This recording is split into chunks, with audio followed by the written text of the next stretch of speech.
로마서 10장 5절부터 15절까지입니다.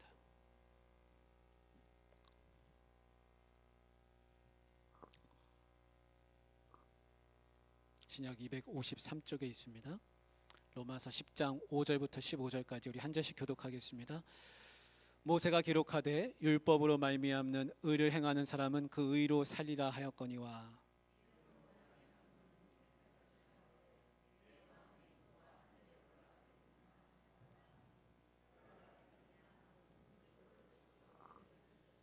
혹은 누가 무저갱에 내려가겠느냐 하지 말라 하니 내려가겠느냐 함은 그리스도를 죽은 자 가운데서 모셔 올리려는 것이라.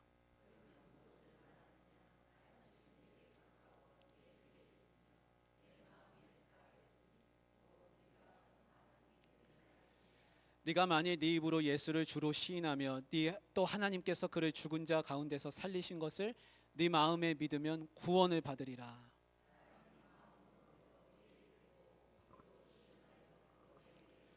성경에 이르되 누구든지 그를 믿는 자는 부끄러움을 당하지 아니하리라 하니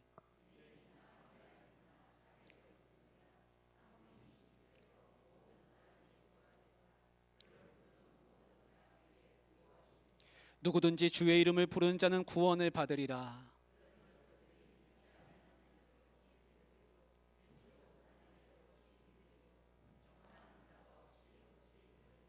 같이요. 보내심을 받지 아니하였으면 어찌 전파하리요. 기록된 바 아름답도다 좋은 소식을 전하는 자들의 발이여 함과 같으니라. 아멘.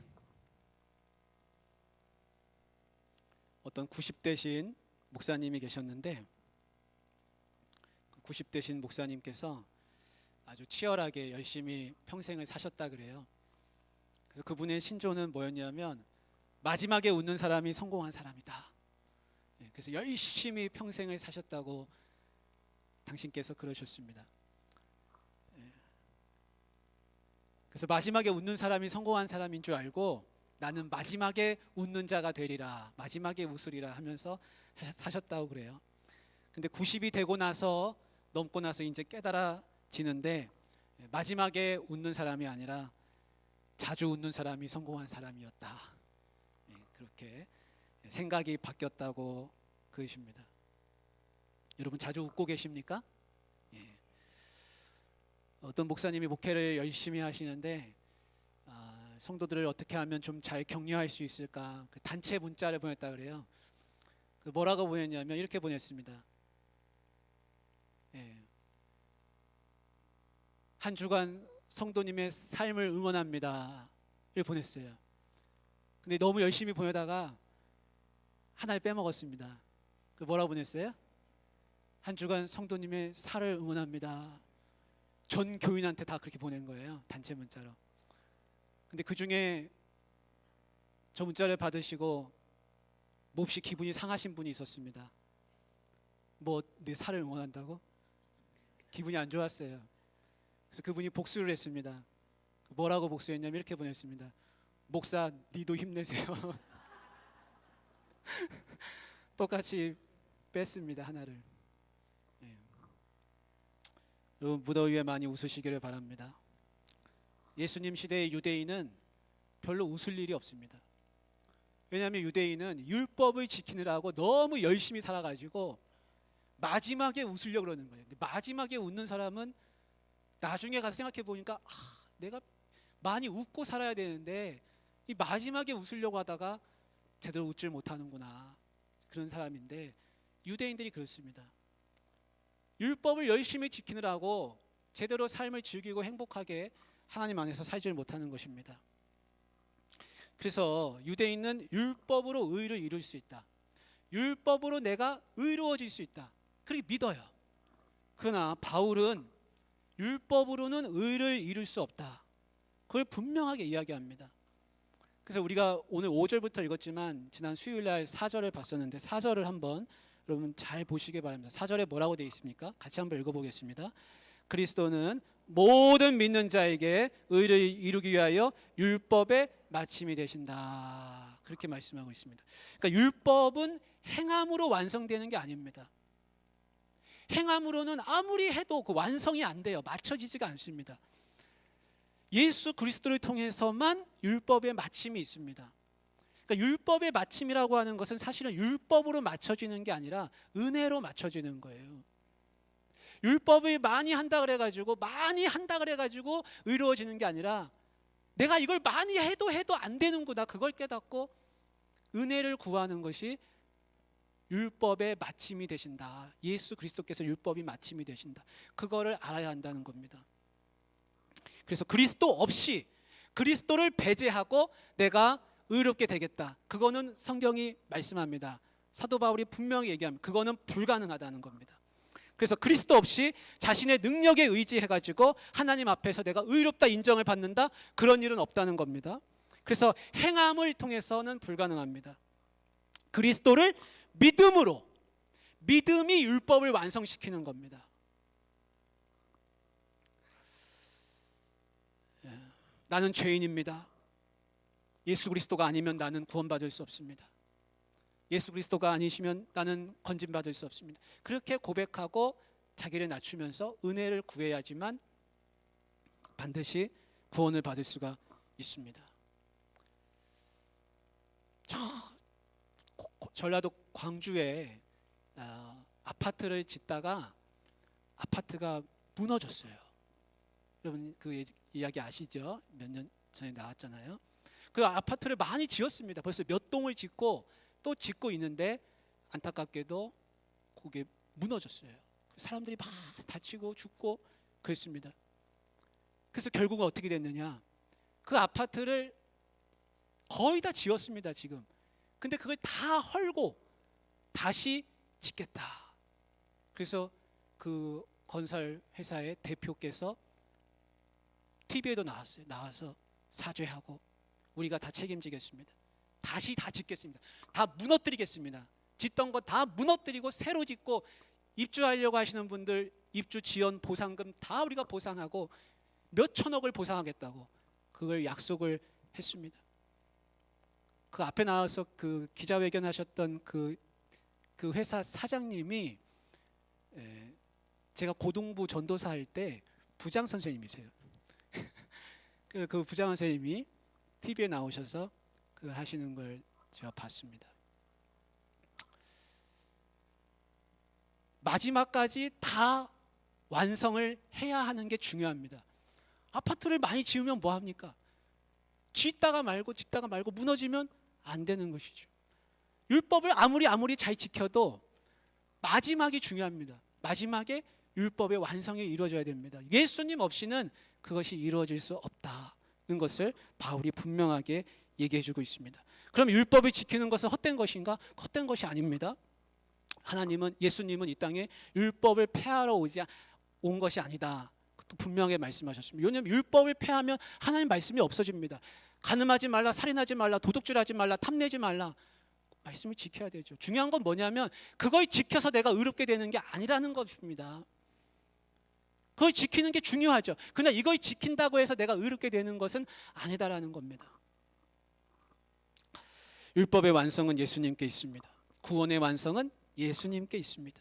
그래서 예수님의 은혜 없이는 구원에 아무도 이룰 수가 없습니다. 그래서 예수님의 구원은 십자가에서 이미 다 완성하셨습니다. 십자가에서 다 완성하셨어요. 그거는 하나님 아버지를 향한 완전한 순종이었습니다. 그러니까 율법이라고 하는 건 순종이에요.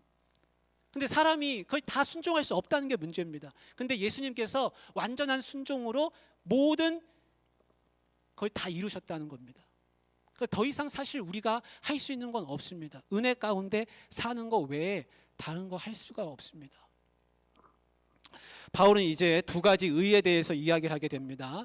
오늘 말씀을 우리가 조금 잘 이렇게 집중해서 생각해야지, 안 그러면 이게 무슨 얘기인지 조금 잘 이해가 되지 않을 수가 있습니다. 바울이 이제 두 가지 의에 대해서 얘기하는데, 레위기 18장 5절에 보면 그런 말씀이 있습니다.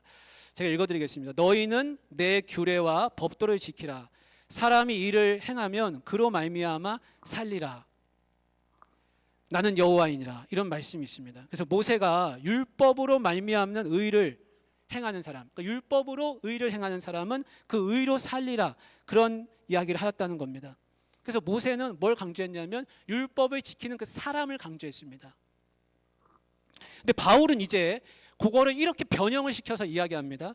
그게 6절입니다. 6절에 뭐라고 되어 있냐면 믿음으로 말미암는 의가 있다는 겁니다. 모세는 율법으로 말미암아 얻는 의가 있다고 말했는데 바울은 그거를 변형시켜서 말하는 겁니다.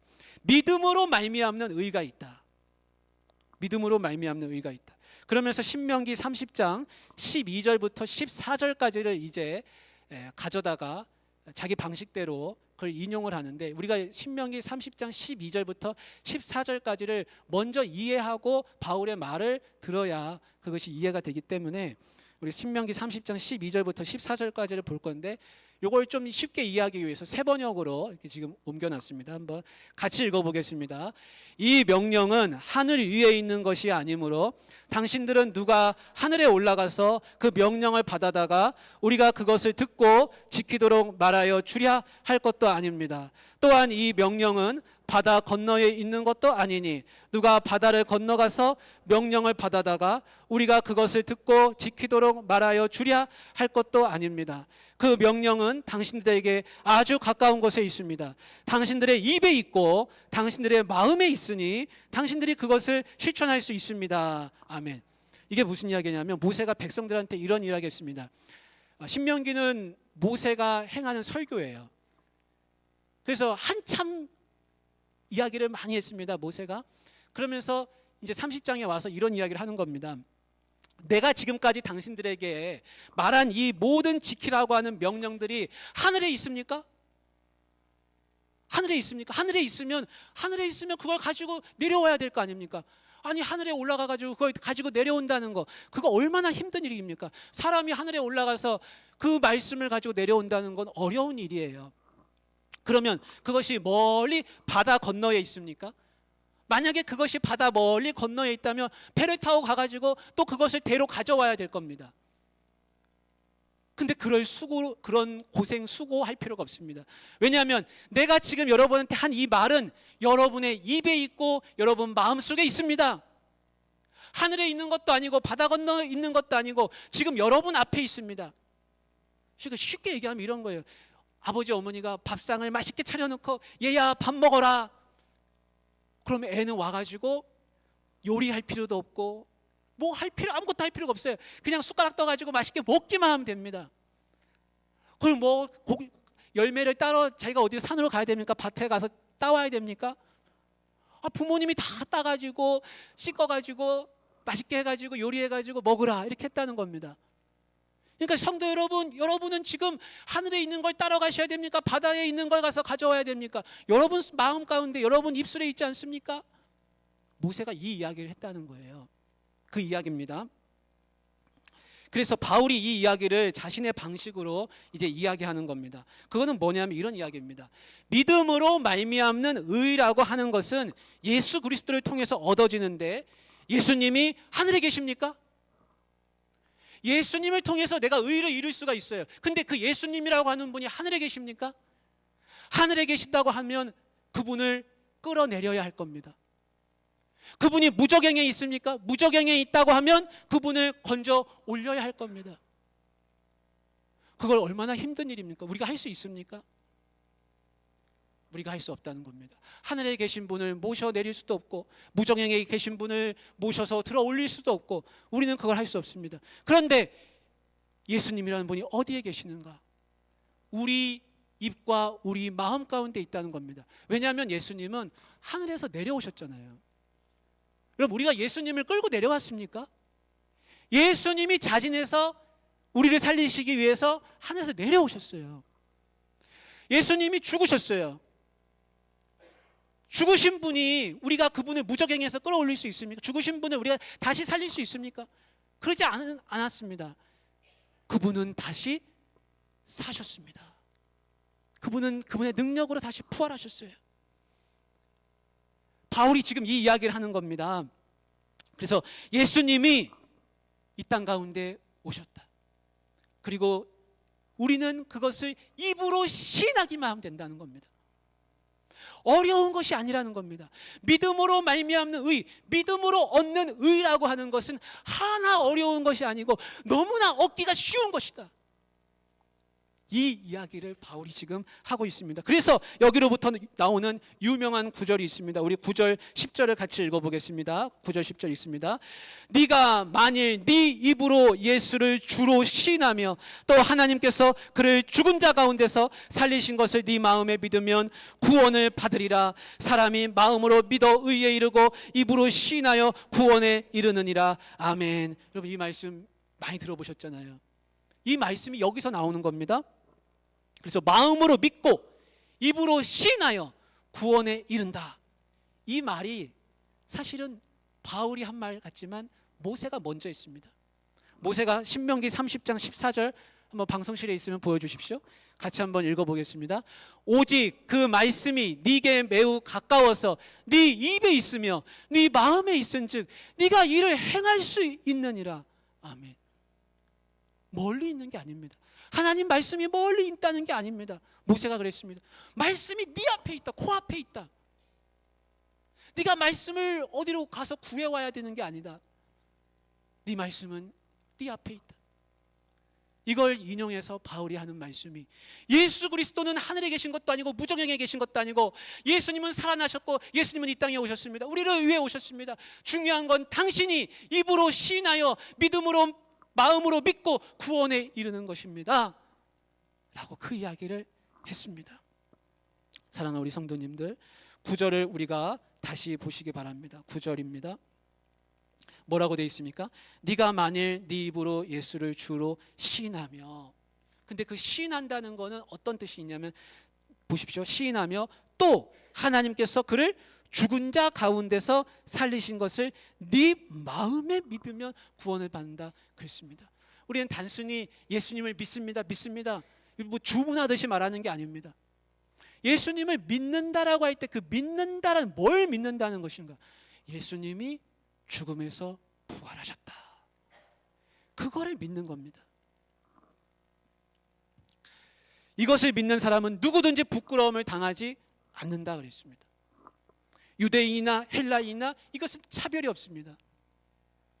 남녀노소 많이 배웠든지 못 배웠든지 그런 거하고는 하나 무관합니다. 중요한 것은 예수 그리스도를 입으로 시인하고 예수님께서 부활하신 것을 마음으로 믿는 것입니다. 그래서 로마서 10장 13절은 말씀합니다. 누구든지 주의 이름을 부르는 자는 구원을 받으리라. 예수님을 믿으면 구원을 받습니다. 예수님이 부활하신 걸 믿는 그 사람은 그도 부활합니다. 구원을 받습니다. 영원한 생명이 있습니다. 영원한 지옥불에 떨어지지 않습니다. 소멸되지 않습니다. 멸망하지 않습니다. 무적행에 들어가지 않습니다. 먼지로 다시 돌아가지 않습니다. 허무해지지 않습니다. 요엘서 2장 31절부터 32절까지 나온 말씀에서 이 바울이 인용한 거예요. 바울은 다 구약 성경에서 이미 구약 박사 같은 이미 구약을 다 꿰고 있는 사람이기 때문에 거기서 말씀을 많이 가져왔거든요. 요엘서 2장 31절부터 32절까지 같이 읽어보겠습니다. 여호와의 크고 두려운 날이 이르기 전에 해가 어두워지고 달이 핏빛같이 변하려니와 누구든지 여호와의 이름을 부르는 자는 구원을 얻으리니 이는 나 여호와의 말대로 시온산과 예루살렘에서 피할 자가 있을 것이며 남은 자 중에 나 여호와의 부름을 받을 자가 있을 것임이니라. 아멘. 심판의 날에 누구든지 이 심판날에 누구든지 예수님의 이름을 부르는 사람은 다 구원을 받는다고 약속해 주셨습니다. 이 대표적인 예가 누굽니까? 여러분 다 알고 있습니다. 이 대표적인 예는 예수님 옆에 십자가에 달려있던 강도였습니다. 그는 정말 강도입니다. 그는 십자가형에 처해지는 사람입니다. 그는 구원의 빛이 보이지 않는 사람이었습니다. 우리는 그가 무슨 인생을 살았는지도 모릅니다. 그러나 딱 한 가지만 알고 있습니다. 그가 죽기 전에 예수님 나를 기억해 주십시오. 나를 기억해 달라고 예수님을 불렀습니다. 그래서 그는 구원을 받았습니다. 죽기 전에 예수님을 딱 하나 붙들었는데 그가 건짐을 받았다는 겁니다. 제가 예전에 아는 그 집사님이 시어머니를 모시고 사셨어요. 시어머니를. 근데 남편분은 교회를 안 다니세요. 사실 좀 가정에 어려움이 많이 있었습니다. 근데 그 어려움 끝에 아무튼 이 집사님은 마지막까지 최선을 다하기 위해서 시어머니를 모시고 살았습니다. 그 연로하신 시어머니를 모시는 이유는 딱 하나였습니다. 이 시어머니가 아들도 예수님 안 믿고 나 혼자 그냥 그 가정에서 예수님을 믿고 있는데 이 시어머니가 내가 모시면 혹시나 죽기 전에 예수님을 믿지 않을까, 그 한 가지 소망으로 시어머니를 모셨어요. 이 집사님이 매일 일하시고 어려운 그런 삶을 살았습니다. 생계를 책임지고 그러면서 시어머니를 끝까지 모셨어요. 그래서 늘 기도 제목이 우리 어머니 돌아가시기 전에 예수님 믿게 해달라고, 그게 늘 기도 제목이었거든요. 근데 어느 날 급히 전화가 왔습니다. 전화가 왔는데 무슨 말씀을 하시냐면 목사님 우리 집에 좀 와주셨으면 좋겠다는 거예요. 어머니가 죽기 전에 세례를 받고 싶어 하신다는 거예요. 그 제가 이제 갔습니다. 그래서 물병에다가 물을 담아가지고 이제 세례 베풀기 위해서 갔어요. 갔더니 저는 그래도 그분이 어느 정도 조금 기력이 남아 계신 줄 알았는데 이제는 기력이 다 있습니다. 기력이 다 해가지고 겨우 숨을 쉬고 계시더라고요. 뭘 얼굴에다 이렇게 호흡기 마냥 걸 끼고 계시고 그런 가운데 있었습니다. 그 제가 가니까 대화를 좀 나누고 싶으셨는가 봐요. 그래서 그거를 벗고 몇 마디 이야기를 하셨습니다.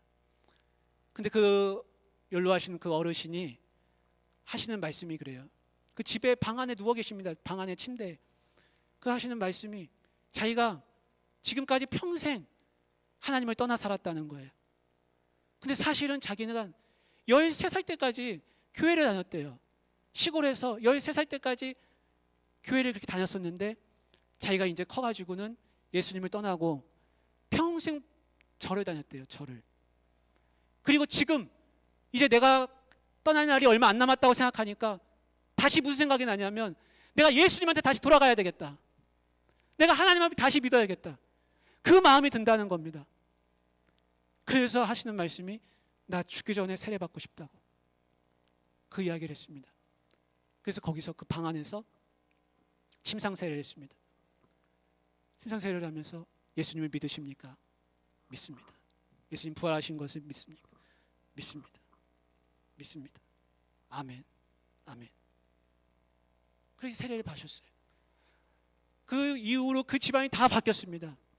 이 며느리 이 집사님도 얼마나 마음이 기쁘고 감사한지 내 평생의 소원이 내가 여기 이 가정에 남편도 전도하는 거, 어머니 돌아가시기 전에 전도하는 거, 이게 내 사명이라고 생각하고 살았는데 어머니가 드디어 예수님 믿게 된 거예요. 나중에 이 남편분도 또 교회를 이렇게 오시게 됐습니다. 그래서 이 집안이 다 바뀌었습니다. 이 여 집사님 한 분을 통해 가지고 집안이 다 바뀌었습니다. 여러분, 그리고 나중에 얼마 있다가 그 어르신 돌아가셨어요. 근데 여러분 한번 생각해 보십시오. 그분이 평생 하나님 떠나 살았습니다. 하나님과 무관하게 살았습니다. 그러나 한 가지 우리가 확신하는 건 뭡니까? 그분이 건짐받았다는 겁니다. 구원받았다는 사실입니다.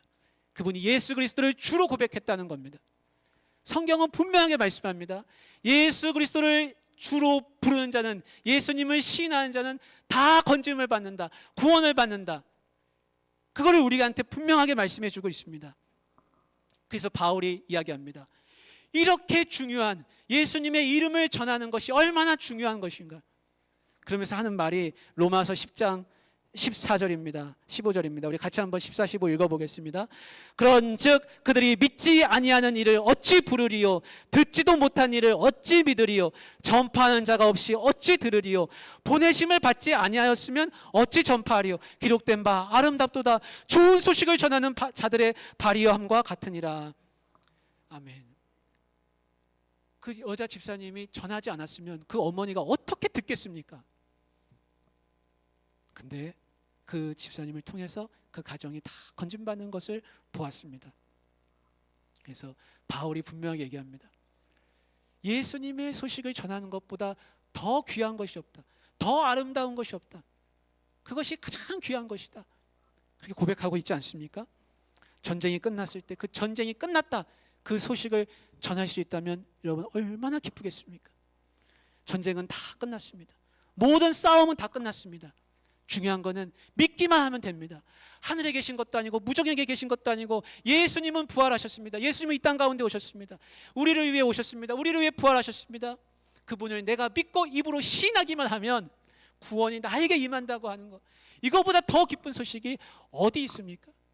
여러분, 이 소식을 전하는 귀하고 복된 발이 다 되시기를 주님의 이름으로 축복합니다. 우리 같이 기도하면 좋겠습니다. 여러분, 기도하실 때 하나님, 나를 통하여서 예수님의 이름이 전파되게 하여 주시고, 예수님의 이름을 부르는 자는 다 구원받는다고 하셨는데 모든 사람이 다 구원받는 백성 되게 해달라고, 다 주님